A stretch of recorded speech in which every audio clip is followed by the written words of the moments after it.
नगरीय निकाय चुनाव में धमतरी में कांग्रेस को बड़ा झटका लगा है। महापौर के कांग्रेस प्रत्याशी विजय गोलछा का नामांकन रद्द कर दिया गया है।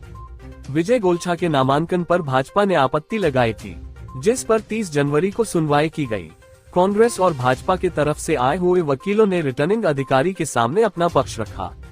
आखिर में रिटर्निंग अफसर ने यह पाया कि भाजपा की तरफ से लगाई गई आपत्ति सही है और इसके बाद नियमानुसार कांग्रेस महापौर प्रत्याशी विजय गोलछा के नामांकन को रद्द करने का निर्णय लिया गया। इस निर्णय के आते ही कांग्रेसी खेमे में मायूसी छा गई।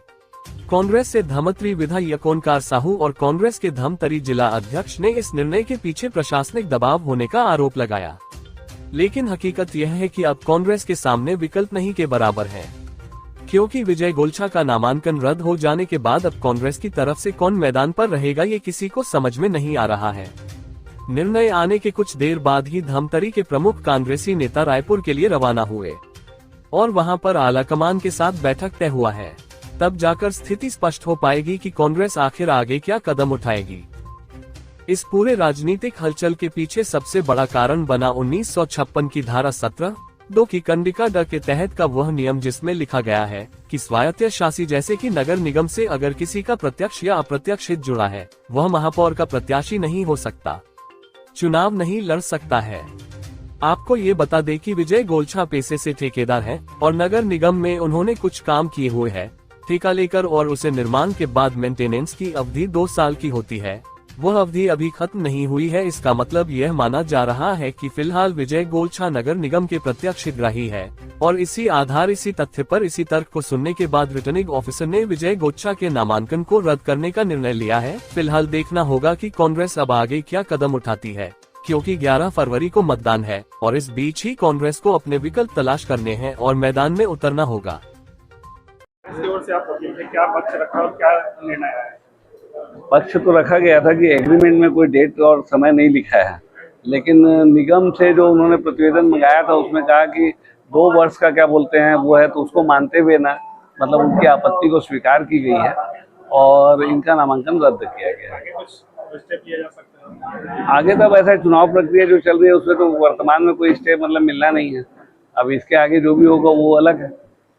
आज जो कांग्रेस प्रत्याशी का जो नामांकन हुआ था उसमें जो कंडीशन रहती है चुनाव लड़ने की, तो उनका आवेदन जो हुआ था वो नियमों के विरुद्ध में था। तो उस संदर्भ में जो है शिकायत और अपील की गई, जिसकी विस्तृत सुनवाई जो है रिटर्निंग ऑफिसर द्वारा की गई और रिटर्निंग ऑफिसर ने जो आदेश पूरा अवलोकन करने के बाद कांग्रेस के पक्ष को और भारतीय जनता पार्टी के दोनों पक्ष को सुनवाई करते हुए यह पाया कि आवेदन जो किए थे वो त्रुटिपूर्वक था। उसमें वो अभी व्यापार कर रहे हैं नगर निगम में और उन्होंने जो नियम है उसके विरुद्ध में काम किया, इसलिए उनका जो है नॉमिनेशन निरस्त किया गया। इसमें और आगे भी कुछ कार्रवाई की प्रावधान है क्या, एफआईआर वगैरह का? अब ये जो है प्रोसीडिंग ऑफिसर जो हैं और आरओ, उनका निर्णय है कि आगे वो क्या करेंगे, कैसा करेंगे। हम तो नियमों के अनुसार बात करते हैं, नियम के तहत आवेदन किए, आगे उनकी प्रक्रिया है, जो आगे वो करना चाहेंगे करेंगे। क्या है प्रावधान कानून में? कानून में तो देखिए उनके पास तो और भी अधिकार है कि आगे जो उसको चाहे तो आगे थाने में भी भेज सकते हैं, वो उनका अधिकार है। हमारा काम है आवेदन देना और हम अपनी बातों को रखे, जो निर्णय लिए वो हम मान्य करते हैं। सर लगभग कितने देर बहस चली जी? कितने देर बहस चली? करीब 1.5 घंटे जो है दोनों पक्षों को जो रिटर्निंग ऑफिसर ने अच्छे से सुना और आरओ ने सुनने के बाद विस्तृत जो है आदेश जारी किया। फैसला आने के बाद कांग्रेस की क्या स्ट्रेटेजी रहेगी? देखिए, ये बहुत ही दुर्भाग्यपूर्वक ये निर्णय लिया गया है और इसका बहुत ही कठोर निंदा करते हैं। आप देखिए कि जिस प्रकार से ये दबाव, मैं शुरू में बोला था कि भाई एक विधायक को अंदर प्रवेश नहीं कराया गया और मुझे एक सम्मानजनक स्थान नहीं मिला और मैं ज़मीन में बैठना पड़ा, मजबूर किया मुझे ज़मीन में बैठने के लिए। ज़मीन में बैठ गया शांतिपूर्वक, क्योंकि आज महात्मा गांधी जी का पुण्यतिथि है, बापू जी का पुण्यतिथि है। उस दिन धमतरी के इतिहास में ये लिखा जाएगा कि इस प्रकार से जो भाजपा सरकार के दबाव में हमारे अधिकृत प्रत्याशी का निर्वाचन निरस्त कराने के लिए ये लोग एड़ी चोटी एक किए हैं, उसको हम लोग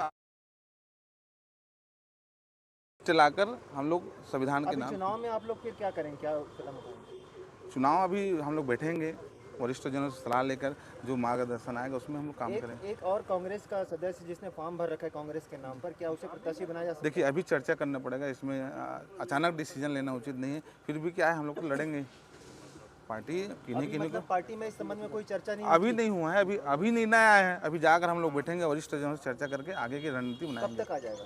अभी तत्काल 1 घंटे में। अब जो निर्णय है रिटर्निंग अफसर का, अब कांग्रेस की क्या रणनीति है? हमारा एक प्रत्याशी और भरा हुआ है डमी के तौर पे, तिलक राज सोनकर। मैं जा रहा हूँ प्रदेश कांग्रेस से, रायपुर से प्रेस कॉन्फ्रेंस करके आपको पूरा डिटेल मिल जाएगा। ऐसी चूक कैसे हुई, कहाँ रणनीति फैलोगे? ये रणनीति ये मेरे को लगता है कि सत्ता पक्ष के दबाव में ये निर्णय लिया गया है। इन्होंने जो 17(2) धारा में इसको रिजेक्ट किया, आप निकाल लीजिए, उसमें पढ़ लीजिए। उसमें ये दिया हुआ है कि महापौर आगे कोई लाभ का पद काम नहीं कर सकता जीतने के बाद। पहले वाले काम का, वो भी जिस काम को वो किया है, वो काम की पूर्णता का की रसीद आपके पास है। उन्होंने मतलब काम पूर्ण हुआ उसको लिख के दे दिया है ठेकेदार ने को। तो उसके बाद आप पीजी और एसडी के भरोसे काम रिजेक्ट करेंगे तो ये तो गलत है ना। हाईकमान से कोई निर्देश मिला है? रायपुर बुलाएं। अभी रायपुर में बैठक होगी? हाँ, अभी रायपुर 4 बजे प्रेस कॉन्फ्रेंस है।